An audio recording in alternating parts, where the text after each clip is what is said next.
Room একা একাই থাকবে এই ঘরে বরকে নিয়ে ভালোই মজা। আজকে সারা রাত খেলা হবে গাইস, খেলা হবে এটাতে ভালো। হ্যালো বন্ধুরা, কেমন আছো তোমরা সবাই? আশা করছি খুব ভালো আছো। সঙ্গীতাস লাইফে তোমাদের সবাইকে জানাচ্ছি আরও একবার ওয়েলকাম। তো আজকে কোনো ব্লগ শ্যুট করিনি সারাদিন, তো এখন বাজে 7:30। তো ভাবলাম চলো তোমাদের সঙ্গে একটা ছোট্ট ব্লগ আর কি দিই। তো আগের দিন তোমরা দেখেছো বিয়েটা হয়েছিল, সেখানে আর কি আমরা সবাই মিলে উপস্থিত থেকে বিয়েটা দিয়েছিলাম। তো আজকে সেখানে শুভ বৌভাত। তো দেখো আমি এই মাত্র এই শাড়িটা কিনেছি, অর্গানজা টাইপের, তো ভীষণই পাতলা, দেখো এদিক থেকে ওদিক দেখা যাচ্ছে। তো এর সঙ্গে আমি ভেবেছি এই ব্লাউজটা পরবো। তো এখন রেডি হবো। এইমাত্র বরের কাছে গিয়ে বললাম যে আমাকে আমার না একটা শাড়ি পছন্দ হয়েছে, কিছু টাকা দেবে? বর চুপ করে বসে গেছে, কোনো উত্তর নেই, কোনো উত্তর নেই। তারপরে আমি ভাবলাম না, এর থেকে টাকা আদায় করা যাবে না, আমার কাছে যা ছিল গুছিয়েছিলাম সেটাই নিয়ে এই শাড়িটা কিনে নিয়ে আসলাম। এখন মুখটা দেখো ধুয়ে নিয়েছি ক্লিন করে। তো আমি এখন রেডি হব, তো চলো রেডি হওয়া যাক। চলো তোমাদের সঙ্গে একটু রেডি হওয়াটা শেয়ার করি। তো গেট রেডি উইথ মি তো শেয়ার করতে পারবো না, তো চলো এই যে একটু একটু করে সাজা শুরু করে দিলাম।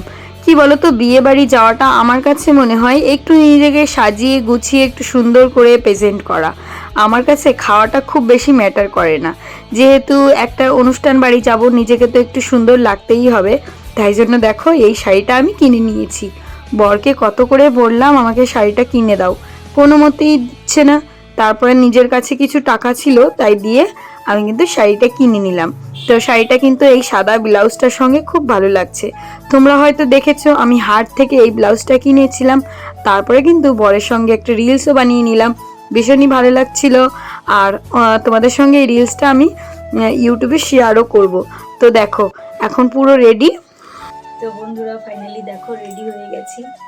তো এই শাড়িটা পরে আমাকে কেমন লাগছে ভেবেছি চুলটা ওখানে গিয়ে ছেড়ে দেবো, কিন্তু বাইকে যেতে হবে। তো তো এখন তো আমার এইভাবেই থাকতে হবে।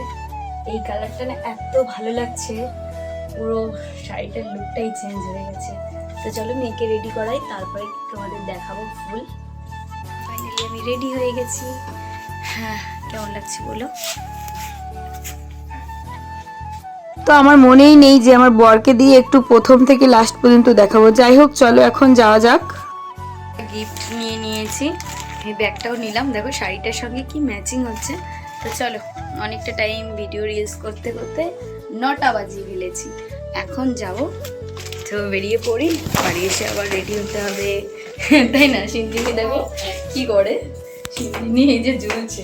তাড়াতাড়ি চল, তার জন্য এর ভিতর চাদর নিয়েছি। এনে নে বাবা ব্যাগটা নিয়ে। ওই দেখো চাদরটা গায়ে জড়িয়ে নে, তারপর ওখানে গিয়ে চলো যাও যাও। তো দেখো বন্ধুরা, আমাদের বাড়ি থেকে বেশি একটা দূর না, ওই 5-10 মিনিটের রাস্তা বাইকে করে গেলাম। তারপরে এসে দেখি তো বউকে এখানে বসানো হয়েছে, সুন্দর করে খাটটা ডেকোরেশন করেছে। আর এই ঘরটা না কমপ্লিট হয়নি, যেহেতু বিয়ে করে নিয়েছে তাই কিন্তু ঘরে তো রাখতেই হবে। আর এই ঘরটা করার জন্য বাইরে একটা ছোট্ট ঘর মতো আছে, যেখানে বৌমাকে রেখে রাখাটা সুবিধার হবে না, তাই কিন্তু একটা রুম জানলা আর দরজা লাগিয়ে দিয়েছে, কমপ্লিট হয়নি। তারপরেও কিন্তু দোতলা বাড়ি খুব সুন্দর করে করেছে। কমপ্লিট করতে এখনও কিছু টাইম লাগবে, যেহেতু অনেকটা বড় বাড়ি। আর বউটাকে তো এসে আমি চিনতেই পারছিলাম না, কারণ আগের দিন আমিই সাজিয়েছিলাম ওকে। তো দেখো কত মিষ্টি লাগছে দেখতে। ওর বাড়ি থেকেও না এখন ফোনও করছে, মেনেও নিয়েছে। কিন্তু তারপরে তো একটু অভিমান থাকেই মা বাবার, তাই জন্য কিন্তু আসেনি। যাই হোক কদিন পরে ঠিক মেনেই নেবে, না মেনে নিয়ে কোথায় যাবে, মেয়ে তো, মেয়েকে তো আর ফেলনা না। তো যাই হোক বউটাকে কিন্তু খুব মিষ্টি লাগছে। আমাদের গ্রামেরই একটা মেয়ে সাজিয়েছে, খুব সুন্দর করেই সাজিয়েছে। তো এখানে বসে বেশি একটা লোকজন আসেনি, যেহেতু ঘরোয়াভাবে অনুষ্ঠানটা হচ্ছে, খুব কমই লোক ছিল, যেমন আমরাই। বন্ধুরা আমরা কিন্তু চলে এসেছি। এরকম বইয়ের খাটটা কত সুন্দর করে সাজানো হয়েছে। বইয়ের একদম শরীর ভালো না, এই হাই বলে দাও, পা ব্যথা তখন থেকে। তো এই যে বইয়ের রুম, একা একাই থাকবে এই ঘরে বরকে নিয়ে, ভালোই মজা। আজকে সারা রাত খেলা হবে গাইস।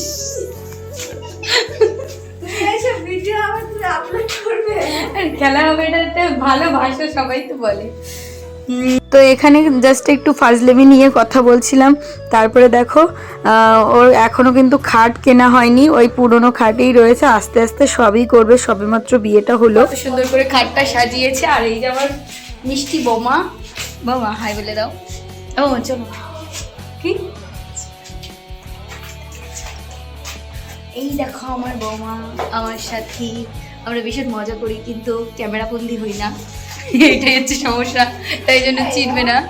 তো চলো, মানে অনেকটা টাইম এখানে থাকলাম, এখন একটু নিচে যাই, দেখি আমাদের বাড়ির লোক কে কে এসছে, তাদেরও তো দেখাতে হবে।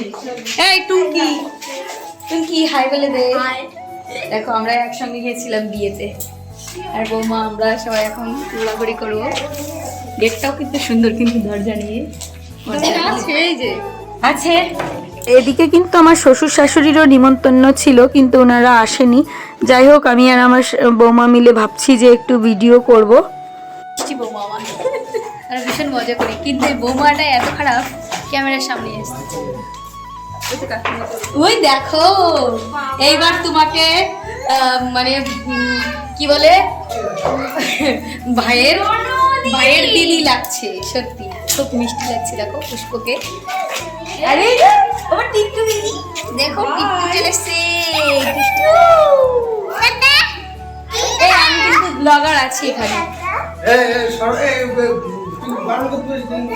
না সামনে এসে কথা, কি বলবো বলো গাইস, দেখো আমাকে দেখে লজ্জা পায়।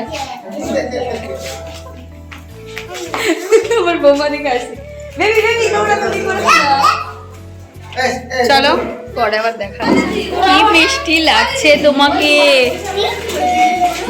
আজকে কিন্তু আমি বউরে চিনতেই পারিনি জানো, সত্যি লুক পুরো চেঞ্জ হয়ে গেছে। দেখো মামি ডাকছে তোমাকে, বাবা তোমার মামি, দেখো কি আনন্দ। যাও, এই দেখো আমাদের দেওরও চলে এসছে এখন।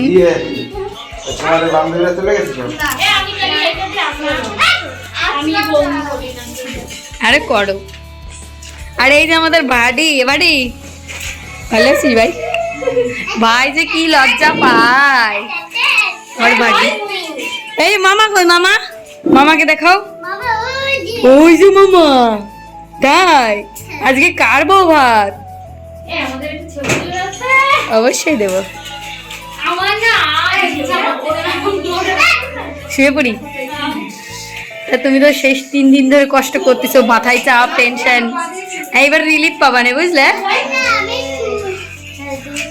তো তারপরে কিন্তু এই বৌমাটাকে দিয়ে একটু ক্যামেরাটা ধরালাম। এরকম হয় না আর কি, আমি সবার ভিডিও করি, কিন্তু আমার ভিডিও যে করে দিতে কাউকে বলবো সেরকম হয় না। আজকে বললাম একটু করে দাও। তো এই যে দেখো বসে একটু গল্প করব, কিছুটা টাইম থাকবো।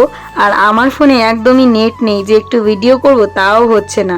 তারপরে কিন্তু বউ কিন্তু সবাইকে এই যে দিয়ে দিচ্ছে বউ ভাতের ভাত, যেটা ঘি দিয়ে মাখানো থাকে।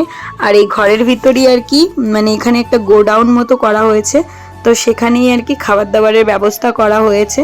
তো সবাইকে দিয়ে দিচ্ছে। আর তোমরা কিন্তু কমেন্ট করে বলবে বউটাকে কেমন লাগছে, নতুন জীবন শুরু করতে যাচ্ছে সবার আশীর্বাদ নিয়ে। তো ওর বাবার বাড়ি থেকে কেউ আসেনি, যাই হোক পরবর্তীতে ঠিকই আসবে, সবই মেনে নেবে, কেবল তো শুরু, তো একটু মান অভিমান তো থাকেই। তারপরে কিন্তু আমরা একটু পরেই খেতে বসে যাব। আর খাবার দাবারের মেনু হয়েছিল পটল চিংড়ি, মাছের মাথা দিয়ে ডাল, মাংস, পাঁপড়, চাটনি, মাছের ঝোল, তো অনেক কিছু হয়েছিল, মিষ্টি।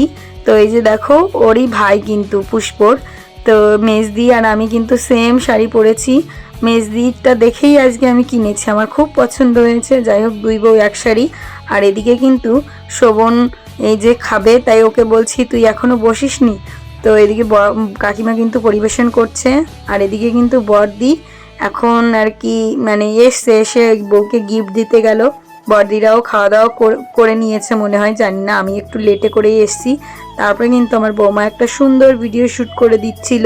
তো যাই হোক বিয়েটা তো হয়ে গেল, বৌমা তো হয়ে গেল। আর ওয়েদারটা তো খুবই খারাপ আজকে, কিন্তু অনেকটা জায়গায় ঝড়ও হয়েছে। তো ওদের বাড়িটা না অনেকটা উঁচু করেছে, এরকম কটা সিঁড়ি। তো আমার মেয়ে দেখো সিঁড়ি দিয়ে খেলা করছিল। মেজদিদের তো খাওয়া হয়ে গেছে, মেজদিরা এখন বাড়িতে চলে যাবে।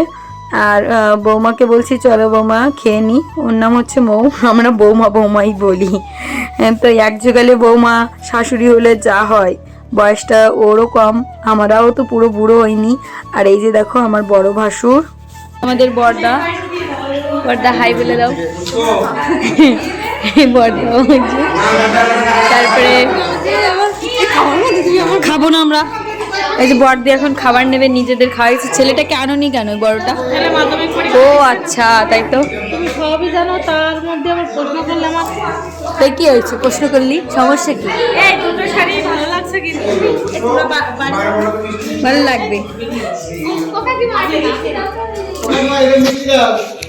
তো চলো।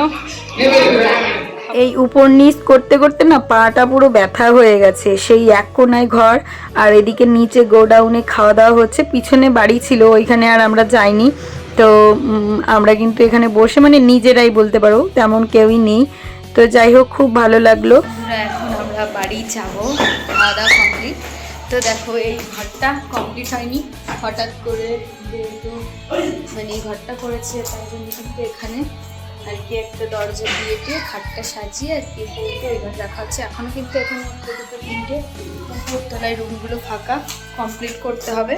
খুব সুন্দর করে করেছে, এটা যদি সম্পূর্ণ করা হয় ভালোই হবে। তো চলো বাড়িতে গিয়ে কথা হচ্ছে। আর এদিকে আমি নামতে গেছি, অমনি স্নিগ্ধ কিন্তু দৌড় দিচ্ছিল সিঁড়িতে, যেহেতু কোনো রেলিং নেই, ভয় পেয়ে গেছিলাম। তারপরে কিন্তু ওর মা এসে ধরে নিল। এখন নিচে নেমে খাওয়া দাওয়া করব। তো অনেকটাই রাত হয়ে গেছে, প্রায় 10:30 বেজে গেছে।